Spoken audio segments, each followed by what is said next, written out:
Good morning, everybody. Welcome into Denver Sports Coffee Break, presented by Bath Fitter. DMac, Rachel Veal, hanging out with you for the next 45 minutes. DMac, happy Friday, happy 303 day.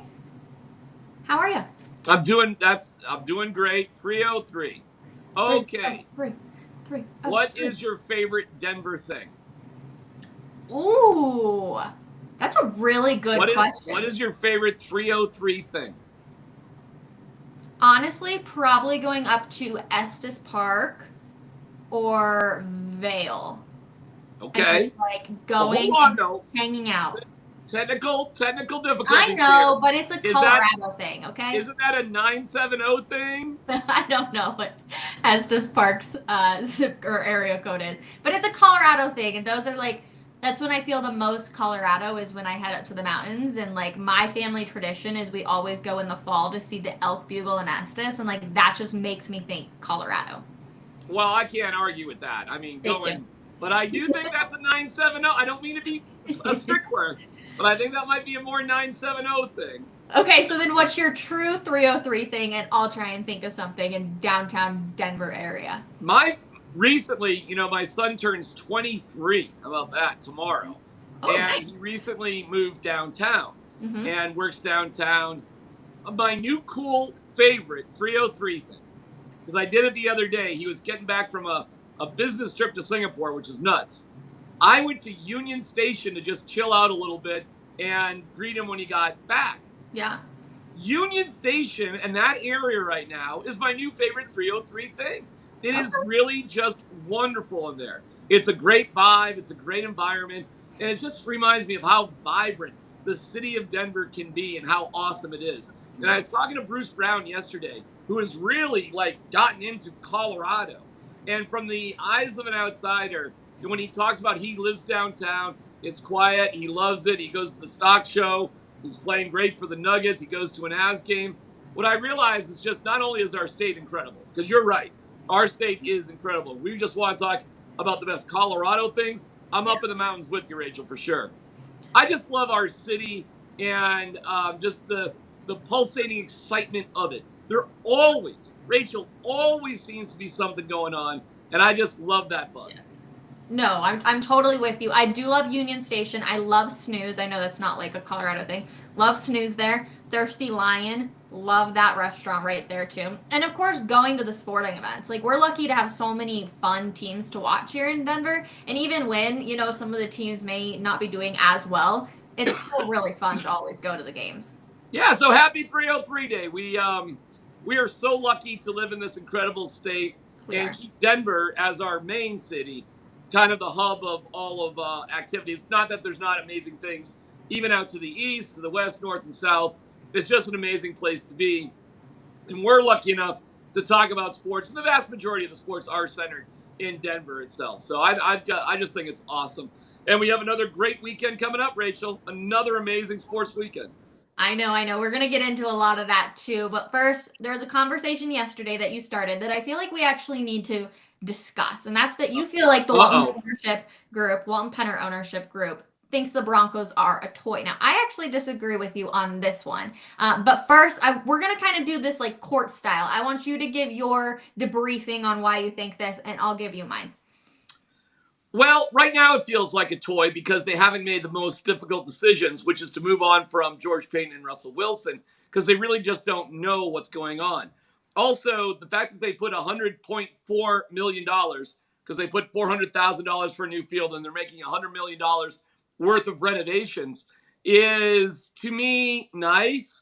But when you're worth billions and billions of dollars, what I would really want to hear at this point are plans for a new development at some point. They've shied away from it. Mm-hmm. I don't think they're ever going to build a new stadium. And I really won't take them serious as owners until they do so. The NFLPA survey that came out, the Broncos actually ranked very high amongst their players with the training staff, who they all fired. But the facilities actually got very low grades. And listen, they've outgrown the facility itself at UC Health Training Center. They have put millions into that, Rachel. Millions. And they've really made it as nice as they could make it. And the fields and the weight room are all fine. But the rest of the facilities are just kind of old and outdated. It's much better than what it used to be when it was in Commerce City, more than 35 years ago, Rachel. But Yeah. compared to what the NFL and how they operate now, as much as the field house is beautiful and they've done renovations to the building, they really need to just do it all over again. They need to build a new stadium, and likely adjoining or nearby is a brand new facility for everything. And that's when I'll really take you seriously. And it didn't help as far as I was concerned before Sean Payton was really signed. And I know it was just all little details. Before he was signed, it would have meant a lot more to me, at least, to see you take it seriously if you sacrifice something. And Greg Penner didn't. He went and played golf at Pebble Beach. And it really gives the impression, well, okay, what are the priorities? And frankly, Sean Payton, sort of hucking for Zebra Technologies at the Super Bowl instead of being back at the office was another one of these shrug your shoulders moments of like, how seriously are we taking this stuff? They're taking it seriously now, Rachel, but it's party time at the combine. That's not tough sledding. Tough sledding is when you give up things, especially your time, to show that you care. And they're not really quite there for me. There's a lot of words and not enough action. I think they'll get to it, maybe, but right now it hasn't done the trick for me. So this screams less toy to me and more just they're learning. So give me why you don't mind my dog, if you can see her tail popping out. I'll have a cat make an appearance here in a second. We love the animals. But that doesn't scream toy to me.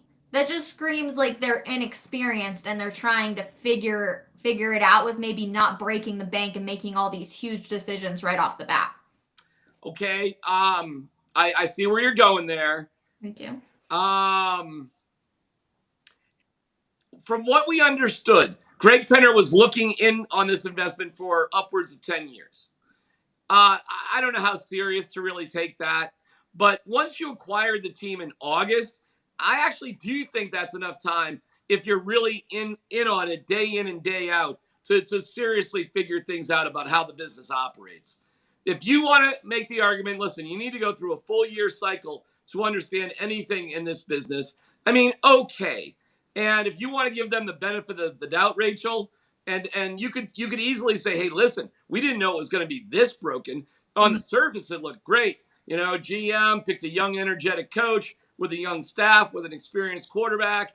On the surface, everything looked tremendous. Like, you wouldn't have to do anything. You could sit back for a year and sort of examine things and really contemplate the mysteries of life and building a new stadium. They had to get on the weeds on things that they didn't expect to. So, I mean, if you want to cut them some slack, fine. I guess it really, it cuts to the quick to me, seriously, with just not sticking around the office until the deal's done with Sean Payton.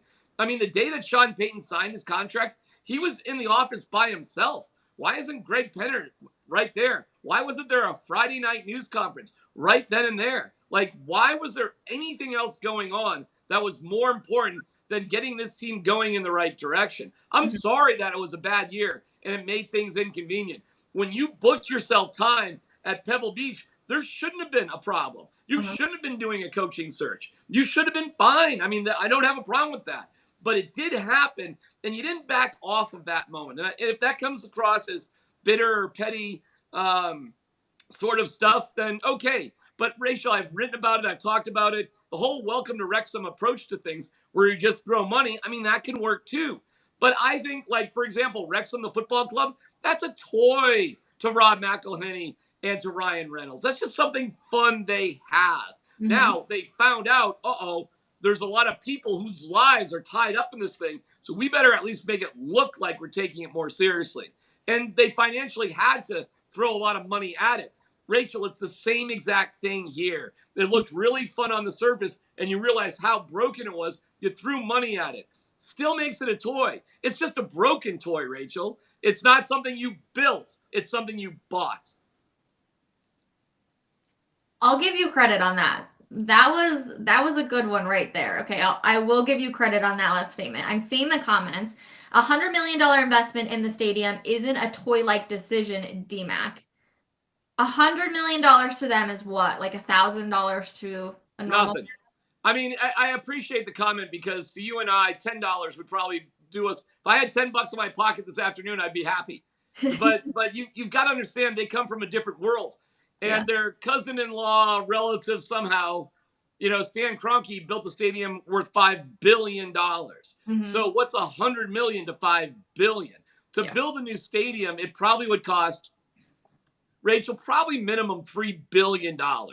So what's $100 million? And by the way, these improvements, they will stretch out over years, Rachel. It's not just 100 million this year, 100 million next year. It's Yeah. like going to be 100 million, Rachel, if you spread it out over 10 years. I mean, they'll do other smaller improvements, but the big improvement is building a bigger, taller scoreboard, okay? That theoretically, maybe you could put some sort of roof structure somewhere along the building. Rachel, that is a design to stay there, not Okay. go somewhere else. My question is, say you need to redo your bathroom.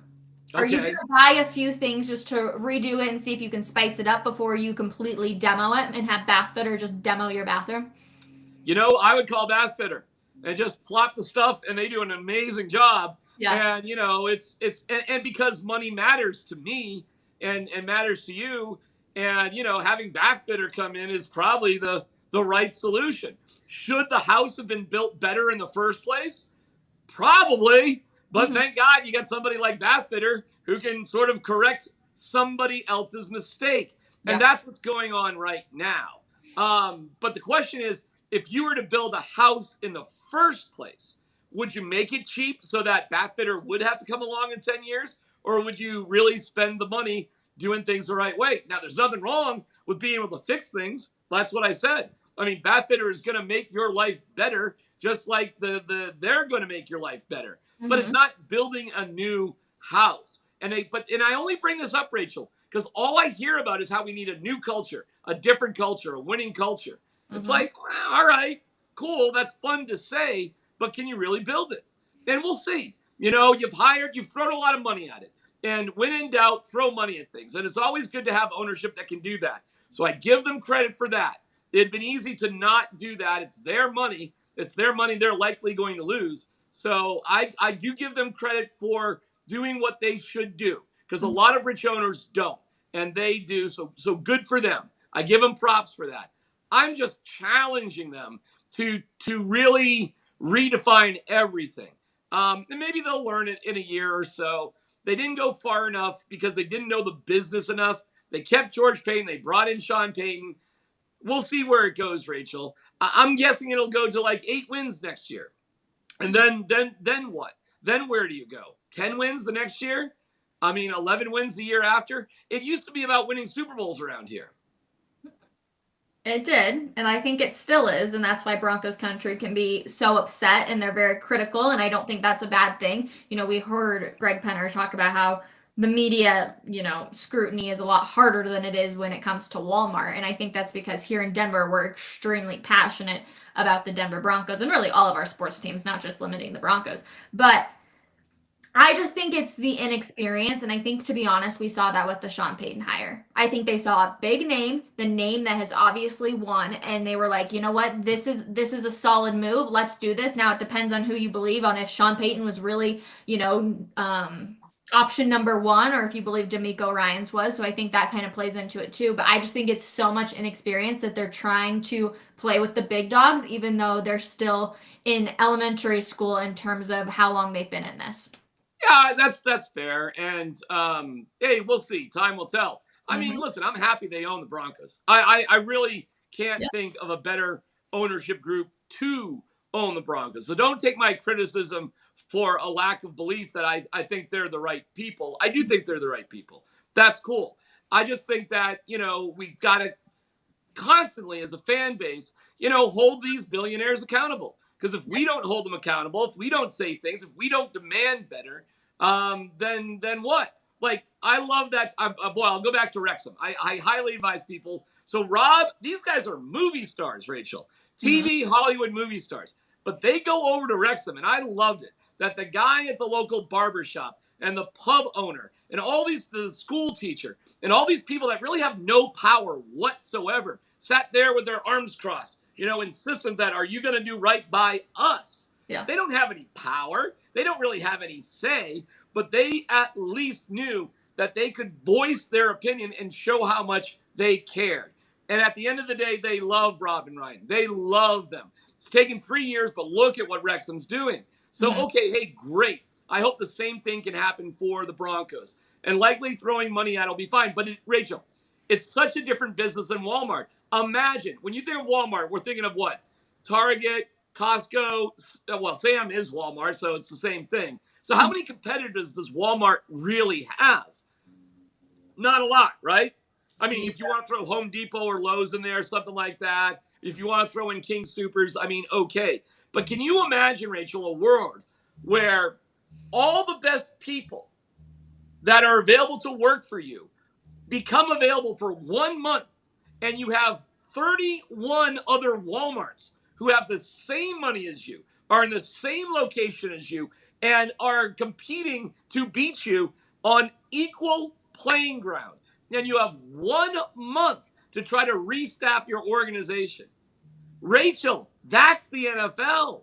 And there is no other competitive environment like that in the business world. None. Yeah, that just gave me anxiety even thinking about that. So I think we all got to be a little patient. I did have a poll up on YouTube. If you voted, thank you so much. And I asked, do you feel like to the Walton-Penner ownership group? I swear one day I'm going to get it just to fly off my tongue. Do you feel like it's a toy? And 68% of people said no. So yeah, because people love billionaires. People love them. They do. They think billionaires are better than other people, and they're intimidated by billionaires. So it's a natural response. See, and it's okay. Look at them as billionaires.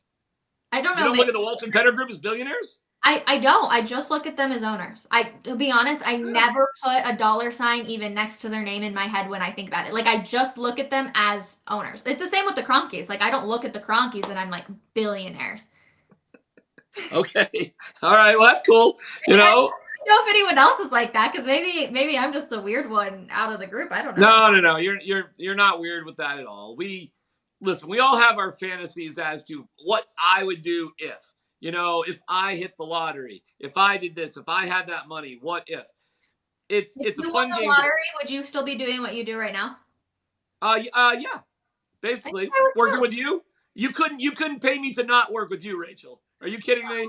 I called DMac last night at like 7:00 at night, and I was like, DMac, I'm so sorry. Like, I did not mean to call you so late. In my head, I just didn't do it. And he was like, Rachel, you can call me anytime. And I was like, the coffee break love is there. To answer your question kind of in a serious manner, I would never change my job if I hit the lottery, because I've never played the lottery. I've never played the lottery because the things that I've wanted to do in life, I was happy to work for and either fail or succeed on whatever merits that I could do. It's just who I am. Yeah. I've never been looking for some sort of fast path to kind of anything. Mm-hmm. It's just, maybe I should have, because I haven't worried. Listen, I've had plenty of reasons to worry about money, Rachel. Trust me. The certain things that I went through with my wife, and when the housing market did what it did, and I had 2 young kids, and I'm telling you, it was the fact that we got through it. The fact that my son's 23, it's like a proud moment for me that my wife and I have sort of, gotten through things.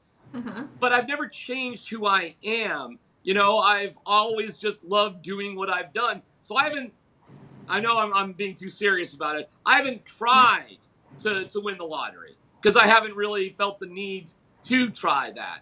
Mm-hmm. And so to me, would I quit my job? Well, no, because this is who I am, for better or for worse. And I realize how lucky I am to do what I'm doing. And I'm not always right, as people can point out. And I do laugh when people say, and I think you could vouch for this, people say that I do things just for clicks or just for attention. I mean, that is just not true. Believe it or not, this is me. Just so you can get hate on the internet. That's what people think you do. I'm like, yeah, because everyone wants to wake up and see some of the DMs I'm sure you get, DMac. Well, you've been around me a bunch for the past couple of years. Do you think I contrive things and make things up, or I just believe what I believe? You just believe what you believe, and you will argue it into the death, essentially, because you are that passionate about it. No, DMac does not do any of his takes just for likes or views or anything like that. It's truthfully just what he believes and from experiences that he's had. And trust me, I am a part of a lot of the comments that come back on the clip, so I see a lot of the negative talk that you take, and you handle it so gracefully. But I know you just truthfully believe it, and that's why it doesn't affect you one bit. That's why I laughed when Matt Smith, who was filling in for Derek with me yesterday, called me a Nuggets homer. I mean, I literally just laughed at that, because you won't run into somebody more cynical or critical or distrusting of authority than me. I don't think I James don't. very that. No, I think James is the same as me. I think we're cut from the same cloth. I think we're kind of the same person. We don't agree on everything, but I don't think we manufacture things either. I think we believe passionately in what we believe in, and we're happy to discuss it. Really quick story. When my wife and I were dating, I was 19 and 18. She came home for Thanksgiving when we were kind of early in our dating life to Massachusetts. And at the dinner table, we're yelling and screaming and talking about whatever we're talking about. In an Irish Catholic home in Massachusetts, you talk about all the things you're not supposed to talk about: sex, politics, religion. You talk about all of it. Yeah. After the dinner was over, she comes up to me and she goes, why were you yelling at your parents? Why were you guys all yelling at each other? And I go, Kim, we weren't yelling. That's how we talk. I mean, that is just literally how I grew up. So I have a very weird, I can't fix anything, Rachel. I'm not the smartest man, Jenny. I can't do a lot of things. But the one thing that I can do is this. And this is it. So whether you agree or disagree, to me, it actually doesn't matter as long as we can have a compelling conversation. I don't take anything personally. The only thing I would take personally if somebody who really knows me had something negative to say about me, and then I would try to hash that out. The rest of it, Rachel, is all for fun. It's all for fun. And I hope that's the spirit that in which it's given. Because we do, we work in the candy shop when it comes to sports. The ownership of the Broncos is a little bit different, though, because their decisions will impact thousands of people. Because what we're talking about with them is kind of the lifeblood of the economy of our city and our state on 303 Day. So their decision to build a new stadium, Rachel, it's complicated. And it could mean millions and millions of dollars, thousands of dollars for working people. It could have a dramatic impact on the financial situation here in our city and our state. Sure. And I think that's worthy of consideration and discussion too. I think there's a lot of amazing things the Walton-Penner group can bring to the state besides the winning football team. In fact, I think that's their main purpose. They're hiring people to win on the field. What they should be doing, and any sports ownership group should be doing, in my view, is making the community ultimately that supports them better. Because without the fans, without the community, you have nothing. True. Nothing. That's why the shopkeeper and the pub owner and everybody can sit with their arms crossed and talk to Rob and Ryan and demand better from you. So that's what I'm hoping for the Walton-Penner group. Rachel, who am I? I am a angry little pub owner, a little Irish pub owner sitting in his small corner going, billionaires. But I challenge them to do better by the entire community, and I hope they will. No, okay, I'm with you. And obviously, we just discussed that we're both very lucky to do what we do for a living, which opens up a question because Stephen A. Smith is getting absolutely roasted on social media about his comments involving the NHL. So, do you believe that sports hosts should know about all sports or care about all sports? I do not. Tony Kornheiser once said, I don't know everything. That's why we bring on guests. Everybody I talk to knows more than me. All I have to do is have a curiosity about it. So I don't think you have to know about everything, but I'll say this. I think you should at least have a curiosity about it, because to demean it is to put down somebody else's hard work and dream. So when they say who's got first New York team, by the way, why do we care who the first New York team is to win a championship? We only care about it because they're filming the show in New York City, and they say, the New York Rangers. And then they say, hockey doesn't count. The reason you don't have to know about hockey, you don't have to know about it, but you should respect it. Agreed. Okay? And you should respect all sports. I should respect the Rapids, and I do. And I should respect the Mammoth, which I do. Yep. But I don't know squadoosh about the details of either of those teams. But I should be curious enough to say, okay, tell me why it matters. Tell me why it's important. Tell me why you think like that. Even if I don't. So I think the criticism on Stephen A is actually fair because he dismissed the sport. I don't think he has to know about it, but you shouldn't dismiss it. So I think the criticism is probably fair.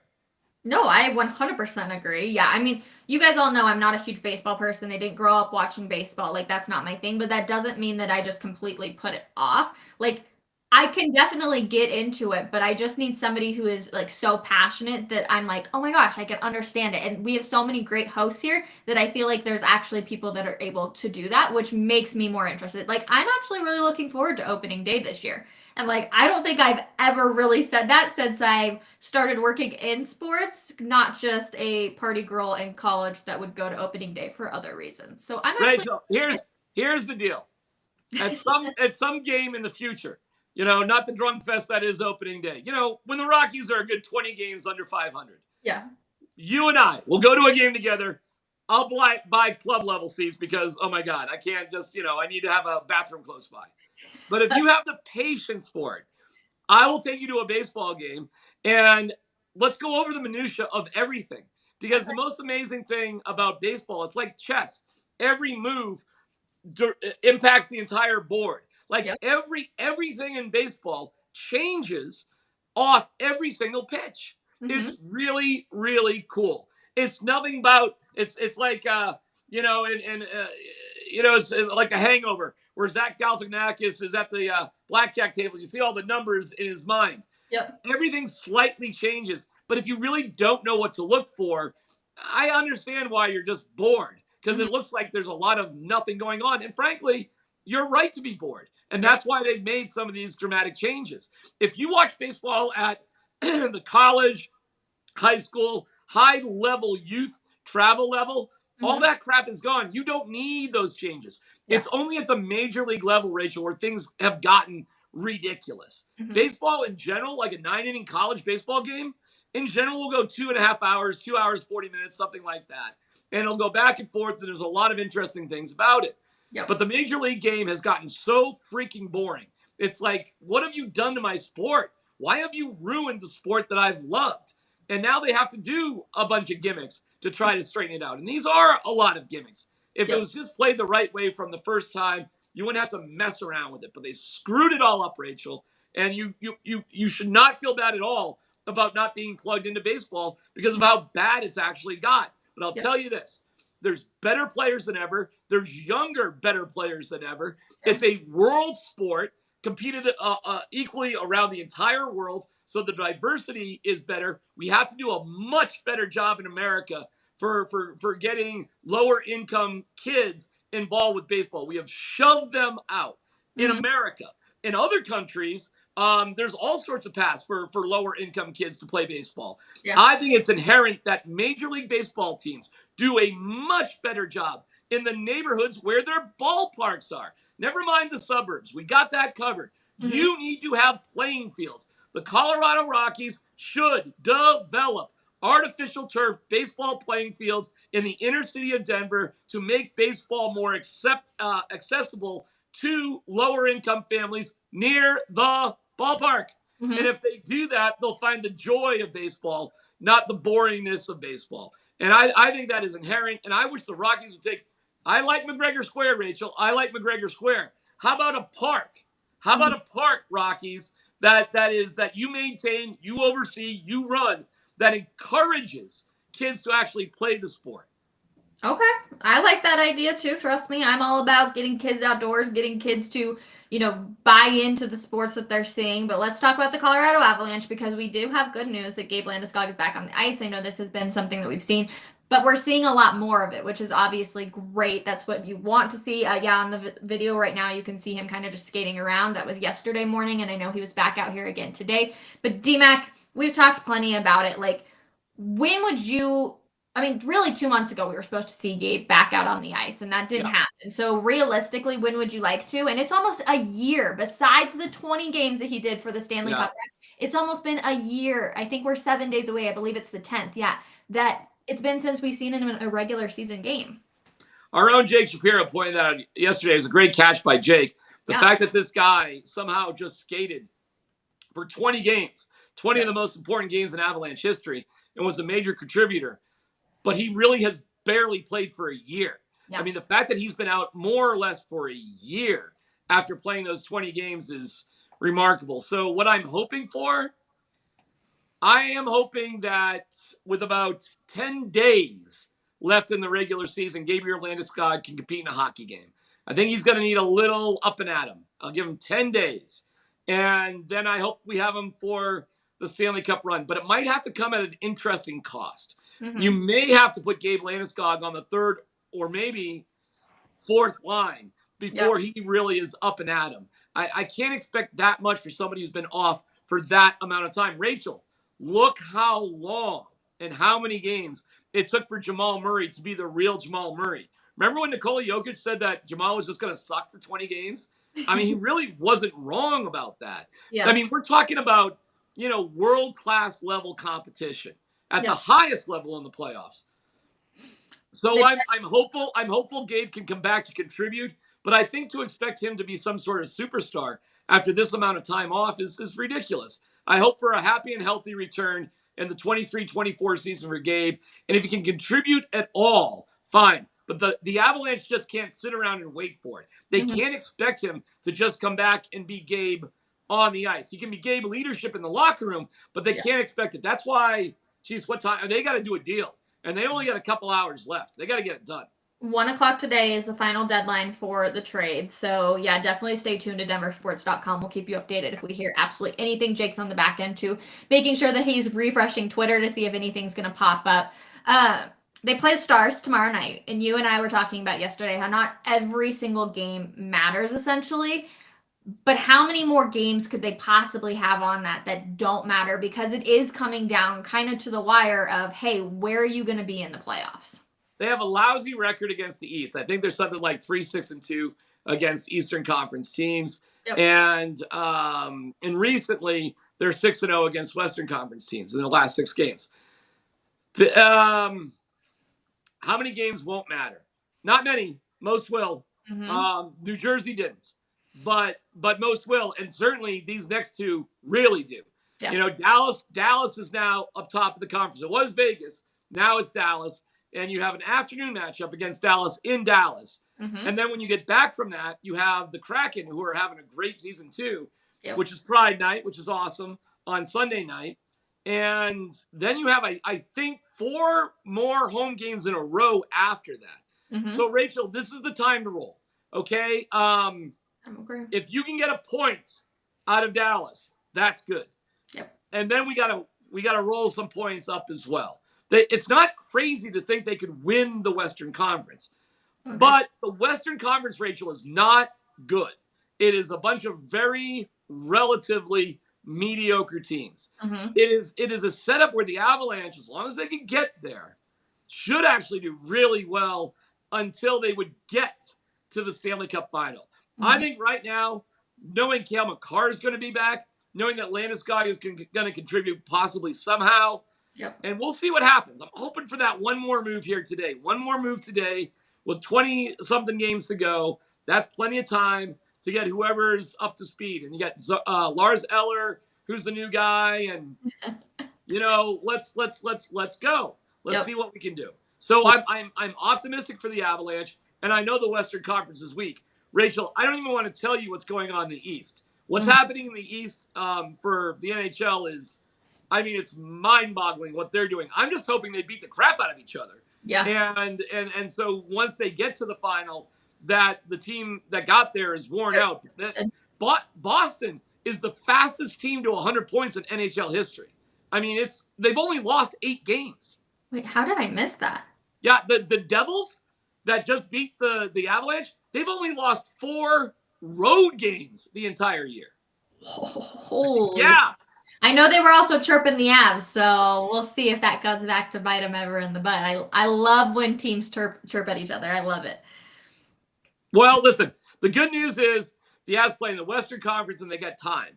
Yeah. And once you get to the Stanley Cup final, whatever. And the Avalanche do have a better goalie. Georgiev is a better goalie than Kemper, okay? Yeah. And, they brought in Kincaid to be the backup goalie for the next couple of games. So that's a tough break for Justus Anunin, but it wasn't his best night. So, and we just want to get Frankie back anyways. So we'll see where it goes. Do you think they'll make any more moves? Or do you think they're done? We got what? 2 hours? Less than. Yes, I do think they'll make a move. Okay.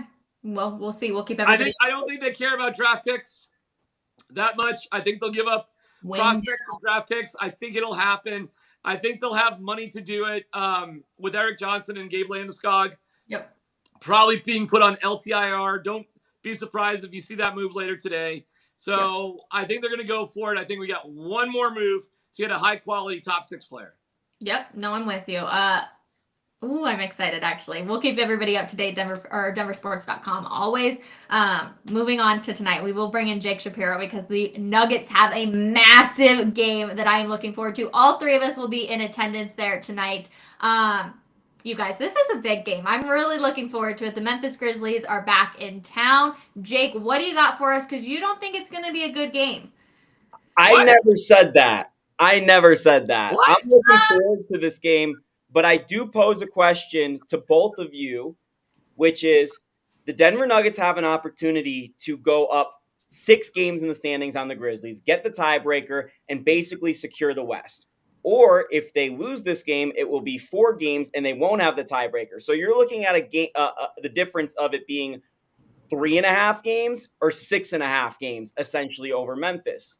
Now, do the Nuggets maybe not try in this game to not give the Grizzlies tape for a future playoff matchup, or do they go all out? I think they're going to go all out, but I'm just saying that might actually happen. Jake, Michael Malone skipped Bruce Springsteen to study Ja Morant tape last night. They're going for it. They don't care about all the tape stuff. This sets up to be the best game of the year at Ball Arena. Mm-hmm. Both teams are rested. Memphis came here 2 nights ago to get used to the altitude. The Nuggets had so much time. Bruce Brown went to an Avalanche game and Bruce Springsteen came to town. No, this game is set up. I am pumped for tonight. This game is set up to be a preview of the Western Conference Final. I mean, we should be jacked up for this game and holding nothing back. And there is nobody on the injury report that we know of from either team right now, correct, Jake? Well, Zeke is out, and Vlatko Čančar is questionable. And don't underestimate that, because Vlatko's been really solid for the Nuggets off the bench. And it was actually the Nuggets game against Memphis at the start of the year that got Vlatko into the rotation, and he's been in it ever since because he had such a good game against the Grizzlies. So you might see more Jeff Green tonight. And we've been talking about it all year, DMac and I at the games. Jeff Green, if he's in the game for about 10 minutes a night, he's fine. If it's 18, then it starts to get a little bit sketchy. But Jeff can provide valuable things still. Do either one of you think tonight we're going to see an overtime game? Hard to predict overtime. Okay. Well, no. Here's instead of overtime, let me just point it like this. The real question is, will the Nuggets score 120 points? Mm-hmm. That's the magic number. Isn't it 121?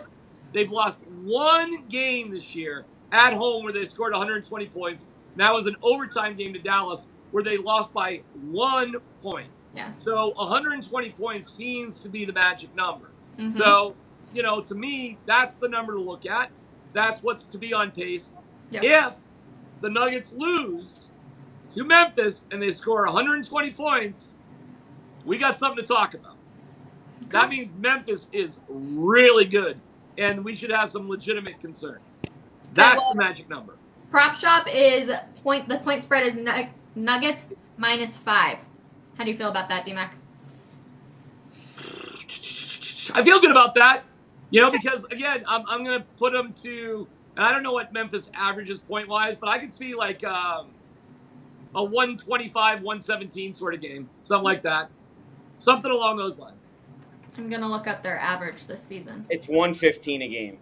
Boom. Oh my God, look at me. So fast. Love it. Yeah. Sorry, I'm going to destroy the show here in a second. You're going to love it. But let's focus on Prop Shop. I got the Nuggets winning this by more than 5. I think they're going to come in and destroy the Grizzlies. They've been rested.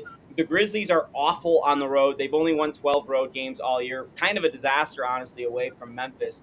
And I really, really think the Nuggets are almost impossible to beat at home. And generally speaking, most of their home games have been blowout wins. They've only had a couple overtime games or close games. The Dallas game comes to mind, the Clippers, and then the Suns on Christmas Day. So the Nuggets have had cakewalks. And what I'm looking for as an X factor in this game is not Ja Morant, Jaren Jackson, Nikola Jokic, or Jamal Murray. It's actually how the Nuggets bench does against the Grizzlies bench and Brandon Clarke specifically. The Nuggets have had a little trouble dealing with size off the bench this year, so we'll see if the Nuggets can handle those guys down low from Memphis off the bench that aren't Steven Adams and Jaren Jackson, who, by the way, the Grizzlies have been awful since Steven Adams got hurt.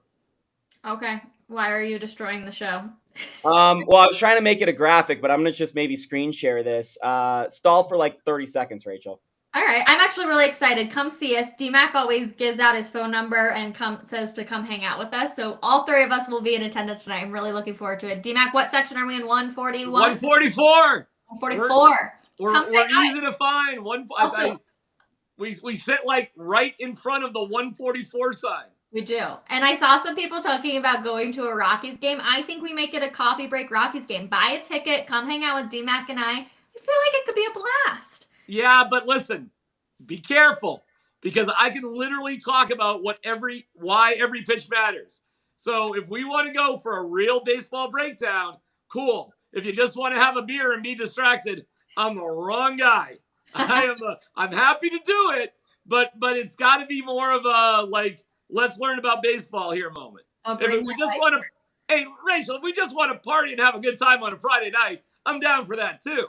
But you said you wanted to learn more about baseball. I would love to. I paid attention to college baseball when I worked for the Western Athletic Conference for a while, so I understand the very basics, but the actual nitty gritty part, I would actually love to learn. I feel like it is. Yeah, I mean, what's the difference between a sinker and a changeup? Right? I mean, it's little stuff like why do fielders slightly position themselves differently with 2 strikes rather than when the count's 1-0? What do they do on 2-0 that's a little bit different? What are the outfielders looking at when they take something out of their pocket and look at it and then stick it back in their pocket? It's all these type of little things. Why is it harder to steal off a left-hander than a right-hander? Some of these things might seem kind of simple, but, these are the nuances of the game that it's fun to go through. And or it's the most annoying thing in the world. And it sucks. And ask my wife, she has suffered through it for 30-something years of me nitpicking baseball. She really deserves a medal. We loved him. All right, Jake, tell me. You ready? Yeah, I'm kind of all right. A lot of people responded to this on Twitter yesterday, and now we've got Pat Surtain responding to DMac and you. What? Oh boy. Pat Surtain has taken to Twitter and commented on your video, DMac, of saying Jerry Jeudy's the best player on the Broncos, saying, "I guess I gotta play wide receiver." Boom! There it is. There you go, Patrick. There you go, PS2. There you go. I love that. It. Is too funny. What a Friday, man. Good for Patrick Surtain, man. That's awesome. That's awesome.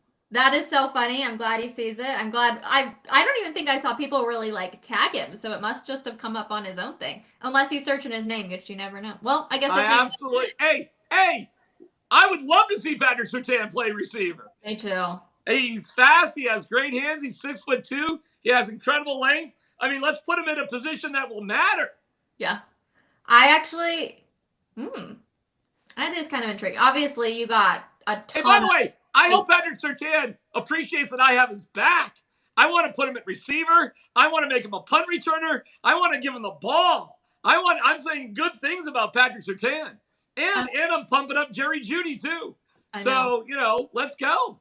Let's go. Respond now. Now that we're in the Broncos Twitter circle, I wonder if everybody's going to respond to that. Oh, that's really cool, Jake. Oh, I am going to get killed today.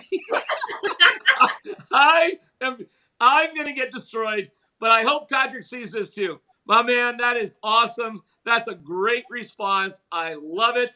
And so much for being anonymous donors on social media. Hey, he made the zip line catch, DMac. Let's see him out there on 3rd and 7. Oh, my God. I absolutely love that. That is fantastic. I absolutely love it. The perfect way to end our Friday show. Like I said, all three of us are going to be back tonight at the Nuggets game. Come say hi to us. Of course, we love PS2. Hitting it up on Twitter. I'm definitely going to respond back to that, though, DMac. Don't worry. I'll make sure he gets your message there. And to everybody in the comments, we appreciate you all so very much. And we will see you Monday morning, 10:30 a.m. for another episode of Coffee Break. Have a wonderful weekend, everybody. Bye. Pray for me on social media today.